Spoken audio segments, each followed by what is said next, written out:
Salam, axşamınız xeyir olsun. Gün Astavaya baxırsınız. Studiyada Aynur Zahid, əvvəlcə əsas xəbər başlıqlarına qısaca nəzər salaq.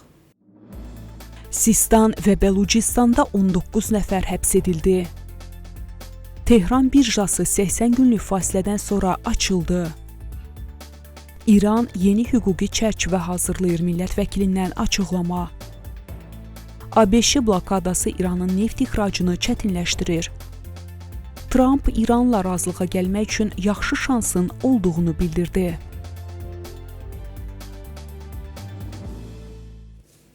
İndi isə daha ətraflı. İranın Sistan və Bəlucistan əyalətində 19 nəfər həbs edilib. Bu barədə İran Təhlükəsizlik və Kəşfiyyat Nazirliyi məlumat yayıb.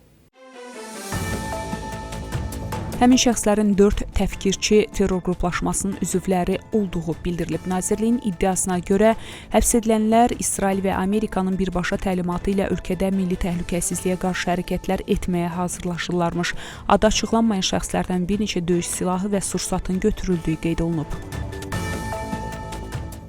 Tehran birjası 80 günlük fasilədən sonra bugün çərşənbə axşamı yenidən açılıb, lakin bazarın ilk günü normal fəaliyyətə qayıdışdan daha çox satış növbəsi, investor ehtiyatlılığı və müharibədən sonraki qeyri-müəyyənliyin davam etdiyini göstərib.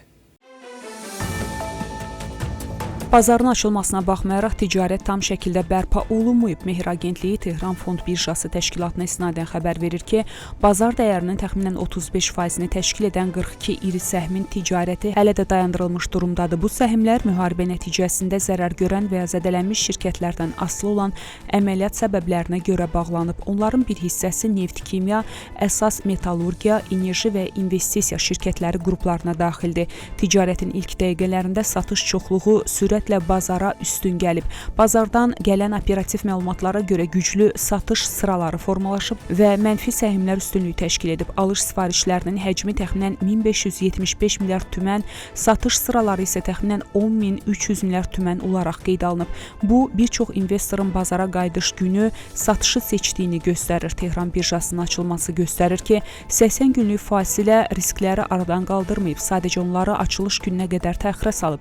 42 iri səhmin hələ də bağlı qalması, güclü satış dalğası, məhdud sayda müsbət səhmlər və investorların ehtiyatlı davranışı bazarın hələ də şirkətlərin zərərləri, gəlirlilik, müharibənin gedişi və dövlət dəstək siyasətləri ilə bağlı aydın mənzərəyə malik olmadığını göstərir. İran sanksiyaların ləğvini, dondurulmuş İran vəsaitlərinin azad edilməsini və ABŞ-nin dəniz blokadasına son qoyulmasını nəzərdə tutan təklifini Birləşmiş Ştatlara təqdim edib. Bu barədə İranın Xarici İşlər Nazirinin müavini məlumat yayıb. Təklifdə həmçinin bütün cəbhələrdə, o cümlədən Livanda müharibənin dayandırılması çağırışı yer alıb. Bunu Kazim Qəribabadi Parlamentin Milli Təhlükəsizlik və Xarici Siyasət Komitəsinin üzvlərinə bildirib. O qeyd edib ki, İranın çərçivə sənədinə ABŞ tərəfindən müharibə nəticəsində dəyən zərərlərə görə kompensasiya ödənilməsi, ABŞ qüvvələrinin İran ətrafındakı bölgələrdən çıxarılması, birtərəfli sanksiyalara və BMT Təhlükəsizlik Şurasının qətnamələrinə son qoyulması daxildir. Qəribabadi əlavə edib ki, İranın danışıqlar qrupu Tehranın uranı zənginləşdirmək hüququnda israr edib. İran parlamenti Hürmüz boğazından düşmən gəmilərinin keçidini məhdudlaşdıracaq yeni hüquqi çərçivə hazırlayır. Bu barədə parlamentin Milli Təhlükəsizlik və Xarici Siyasət Komitəsinin sözçüsü İbrahim Rızayev açıqlama verib. Onun sözlərinə görə strateji su yolunun idarə olunmasını nəzərdə tutan çərçivə parlament tərəfindən təsdiqlənəcək. Amerikalılar ya diplomatiyaya və ya bizim şərtlərimizə tabe olmalıdır, ya da raketlərimizin gücü ilə üzləşməlidir, deyə Rızayev bildirib.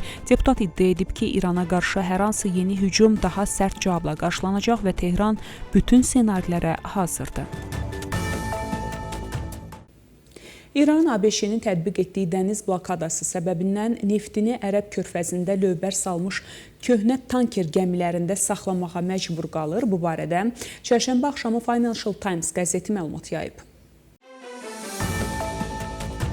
Məlumata görə hazırda İran nefti və neft kimya məhsulları daşıyan 39 tanker Fars körfəzində yerləşir. Bu rəqəm blokadanın qüvvəyə mindiyi 13 aprel tarixindən əvvəl 29 idi. Bildirilir ki, gəmilərin əhəmiyyətli hissəsi İranın Xarkadasındakı neft ixrac terminalı yaxınlığında toplanıb. Financial Times və Yuaniya həmçinin Oman körfəzində yerləşən Çabahar limanı yaxınlığında dayanmış 13 şübhəli tankeri müəyyən edib. Hesabatda həmin ərazi ABŞ hərbi dəniz qüvvələrinin nəzəri blokada xətti daxilində göstərilib. Qəzetin yazdığına görə tanker sayındakı artım ABŞ blokadasının real təsir göstərdiyini nümayiş etdirir. Blokada İran gəmilərini və ya İran yükü daşımaqda şübhəli bilinən digər gəmiləri ABŞ donanmasının yoxlama və müsadirə tədbirlərinə məruz qoymağı hədəfləyir.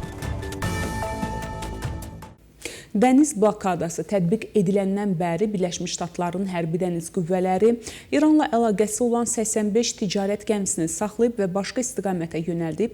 Bu barədə ABŞ Silahlı Qüvvələrinin Yaxın Şərqdəki mərkəzi komandanlığı X sosial şəbəkəsində məlumat yayıb. Birləşmiş Ştatların mərkəzi komandanlığı İran limanlarının Amerika blokadası şərtlərinin yerinə yetirilməsini ardıcıl və qəti surətdə təmin etməyə davam edir. ABŞ hərbi dəniz qüvvələri blokada rejiminə tam riayət olunması məqsədi ilə indiyənədək 85 ticarət gəmisini başqa istiqamətə yönəldilib deyə rəsmi bəyanatda qeyd olunub. ABŞ prezidenti Donald Trump Vaşinqtonun silahlı qarşıdurmaya son qoyulması ilə bağlı Tehranla razılaşmalar bağlamaq üçün real perspektivlərin olduğuna əminliyini ifadə edib. Trump bu barədə Ağ Evdə jurnalistlərin suallarını cavablandırarkən bildirib.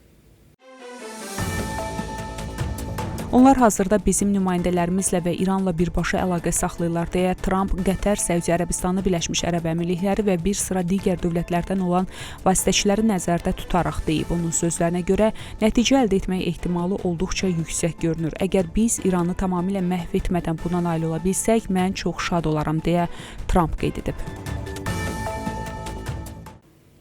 Belə hörmətli tamaşaçılar, bu saata çatdıracağım əsas xəbərlər bunlar idi. Görüşmək ümidi ilə salamat qalın.